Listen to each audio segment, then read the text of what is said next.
राम राम. मी Prakash Mahajan, Mahajan and Mahajan YouTube चॅनलसाठी सर्व भक्तांना, अंधभक्तांना, डोळस भक्तांना, श्रद्धाळूंना एक विनंती आहे की माझ्या व्हिडिओचा आशय समजून घ्या.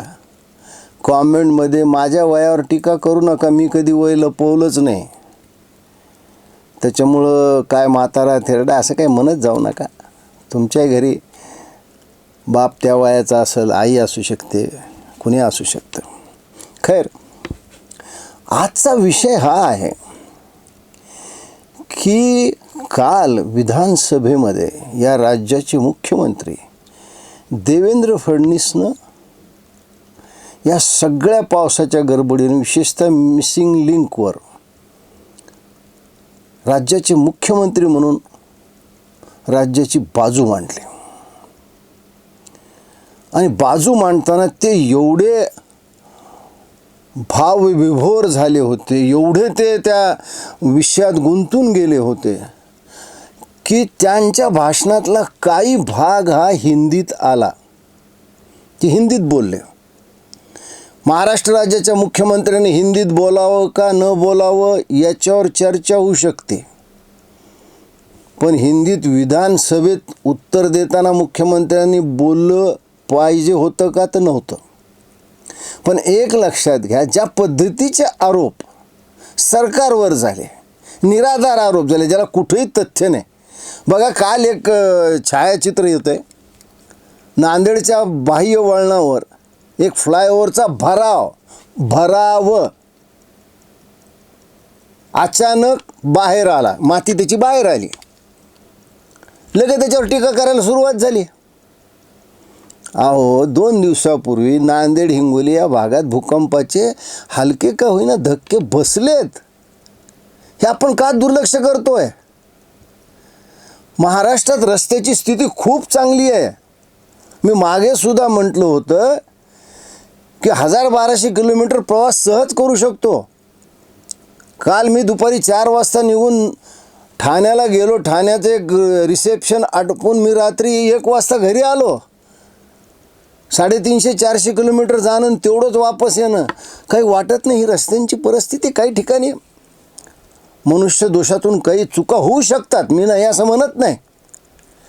पण याच मुख्यमंत्र्याची, याच MSRDC ज्यांच्याकडे असलेल्या माननीय एकनाथजी शिंदेची राज ठाकरेनं तोंड भरून स्तुती केली. राज ठाकरेच्या स्वप्नात एक महाराष्ट्राचं चित्र वेगळं आहे. शहरं कसे असले पाहिजेत, रस्ते कसे असले पाहिजेत, त्याच्यावर ते वेळोवेळी आपलं मत मांडत आहेत. पण राज ठाकरेंचा काल का संताप अनावर झाला. आणि त्यांचे वैयक्तिक मित्र आहेत देवेंद्र फडणवीस. म्हणजे आता आम्ही कुणाच्या बाजूनं बोलावं? धर्मसंकट आहे ना. जर आम्ही राज ठाकरेची बाजू बोलून घेतली तर तिथं मुख्यमंत्री नाराज होतील, मुख्यमंत्र्याची बाजू घेतली तर माझी नेते म्हणून राज ठाकरे नाराज होतील. आता मला सांगा की राज्याचे मुख्यमंत्री देवेंद्र फडणवीस काही वाक्य हिंदीत बोलले. आजमी साहब, हमारे जयंत राव जी ने सही बात कही. उनको कुत्ता नहीं पहुँचता, वो आजकल सोशल मीडिया पर आकर सबको गाली देते हैं, मुख्यमंत्री को भी गाली देते हैं. करत असेल आम्ही बघून घेऊ. त्याला मुख्यमंत्री आहेस ना तू, बघून घेऊ. बरं झालं ते झालं. पुढे वाक्य संपल्या हिंदीतून सुरू झाले. मिसिंग लिंक के बारे में अगर कोई राजनीति करे, कोणासाठी हिंदी बोलणार? राज ठाकरे साहेब, तुम्ही लक्षात घ्यायला पाहिजे की नागपूर हे मध्य प्रदेशला जोडलेलं होतं संयुक्त महाराष्ट्र होण्याच्या अगोदर.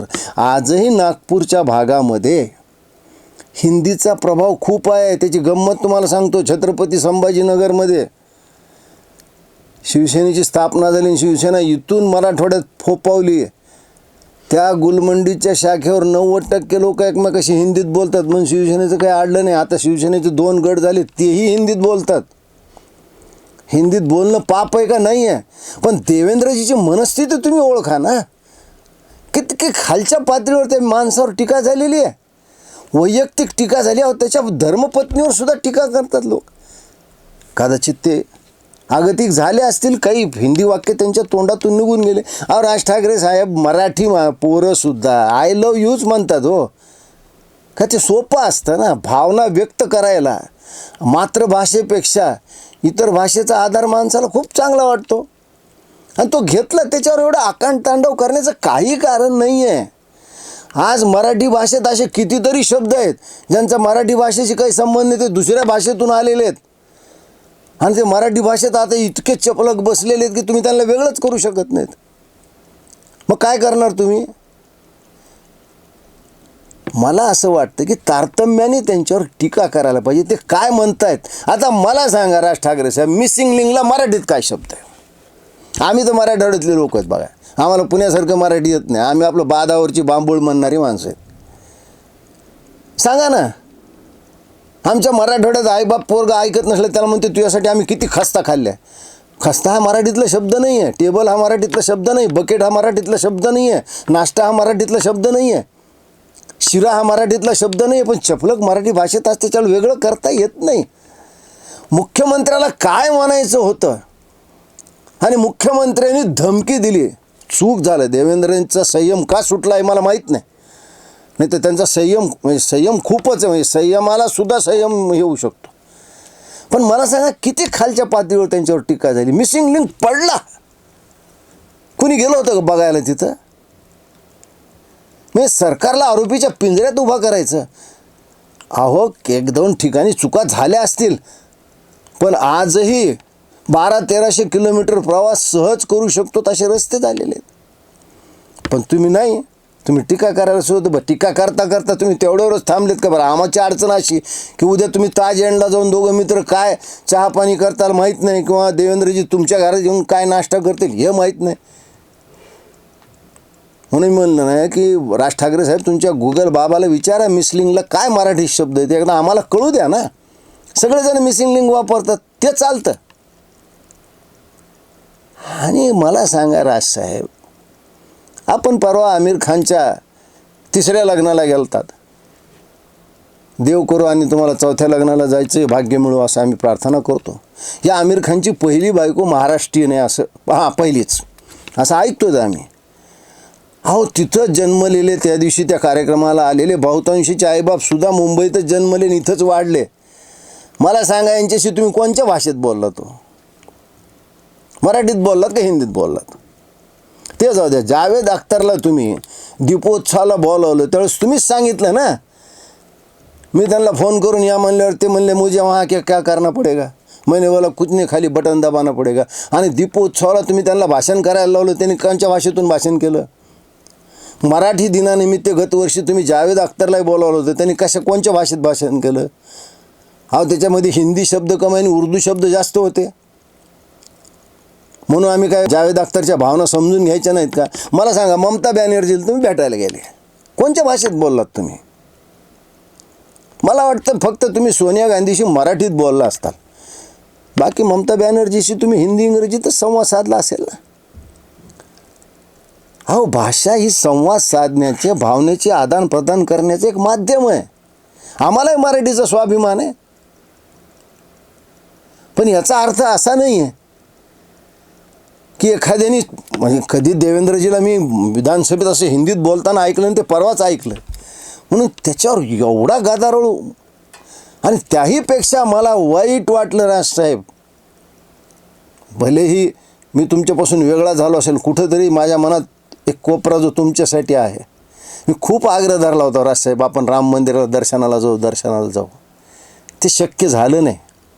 आणि काल तुम्ही काय टीका केली हो, 1400 कोटीचा अपार. राजसाहेब, तुम्ही पुराव्याशिवाय कधी बोलत नाहीत. तर त्या मंदिराबद्दल आम्हालाही आस्था आहे, प्रत्येक हिंदूला आस्था असेल. तिथे ज्या वेळेला 1400 कोटी रुपये ज्यावेळेला चोरले जातात, आता मला सांगा, या 1400 कोटीवर कोणचा व्हिडिओ लावणार आहेत तुम्ही? लाव रे तो व्हिडिओ 1400 कोटीचा.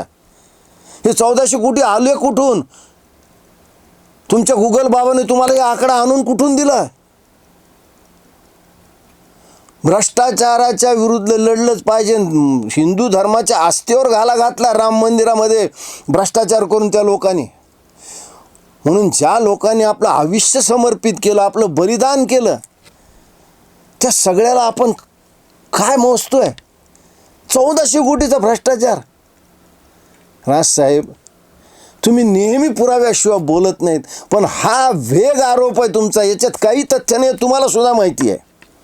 तुमचा हक्क आहे, तुम्ही पंतप्रधानाला सुद्धा पत्र पाठवून विचारू शकता. तुम्ही राम जन्मभूमी न्यासाला सुद्धा पत्र पाठवून विचारू शकता आणि तुमच्या पत्राची दखल घेतली जाईल. एवढं तुमचं व्यक्तिमत्व मोठं आहे, कर्तृत्व मोठं आहे. मग असे जाहीर बेछूट आरोप का करताय? नका करू असे आरोप. राजसाहेब, मराठी भाषेचा अभिमान कदाचित आमच्यापेक्षा तुम्हाला जास्त असेल, पण मला तुमच्यापेक्षा जास्त आहे. कारण मी BA द्वितीय वर्षाचा इंग्रजीचा पेपर मराठीत लिहिला, अजून मी इंग्रजी विषय पास होऊ शकलो नाही. ह्याच्यापेक्षा मराठीवर काय प्रेम करायला पाहिजे आम्ही?